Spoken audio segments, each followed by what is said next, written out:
Hello everyone. Hi, I'm Dr. Ishan Thakkar, and I have been working in the COVID department over the last 90 days. Uh, the purpose behind this particular video is to make you all aware about what to be done when any COVID positive case is found in and around you. So, very first thing that I want you all to understand is that there is no need to get panicked, no need to worry, or no need to fear that how what will happen, how will you go about, or what to be done. The very first thing for all of us, whenever we find any COVID positive case around us, is for us to know which ward do we belong to. So we have to first check about our own BMC ward. Once we are done with that, after that, we have to call up the war room of our particular ward. So, for example, I stay in Borivali, so my ward is our central ward. So I have to call up on the war room number. When I'm done calling up on the war room number, I have to register the patient. So if I'm positive, I have to register myself. If anybody around me is positive, I have to register the patient. I have to provide all the details to the person who is on the other side in the war room. Now, what details that will be required are, so very first thing is we have to give the name. Second thing, after name, you have to give the details that what is your age, etc. After giving that detail, next is whether the swab test is done or no. Now there are times when people have got difficulty in breathing, they can also call up the war room. So you have to give the details of when was the swab test done and what was the report of it.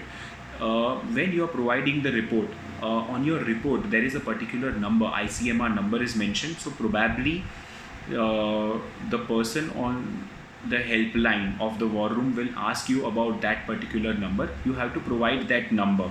That is more for the verification purpose. Now after that, certain minute information that needs to be given. Very first is that what symptoms you are experiencing. Is it just a cough? It is difficulty in breathing? Is it loose motions? Is it throat pain? Is it loss of sense of smell? Is it loss of sense of taste? That all things you have to mention. And after you have mentioned about your symptoms, next is whether you have got any other pre-existing ailments or pre-existing sickness or diseases.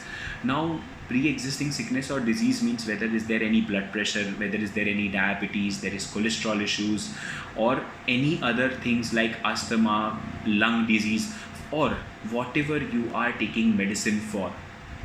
Sometimes you may be asked about or you should be informing them about the previous history of any surgeries, like any heart surgeries are done, any history of any stroke, paralysis, any stents are placed. These all things you have to mention, and for this particular purpose what medicines you are taking, whether you are taking only oral tablets or you are taking any injectable medication. So after mentioning all this, they will ask few more questions, that is whether you want to go with the government setup or you want to go with the private setup. Now just to inform you that the BMC has taken in the private hospitals about 80% of the bed, and on these 80% of the bed is the BMC capping is there on the pricing. So even if you get admitted in the private hospital through BMC, the charges are not exorbitant. There have been a lot of fake news in the market that the bills have been raised of 22 lakhs, 25 lakhs. No, actually those things are not happening. That might have happened in a solitary case when there is excessive ICU stay might be there, whether there is multi-organ failure might have been experienced. Those are the cases where the bill might have gone higher side, but otherwise none of the hospitals are charging that exorbitantly. So after selecting that, usually from the war room you get your bed within 4 to 6 hours.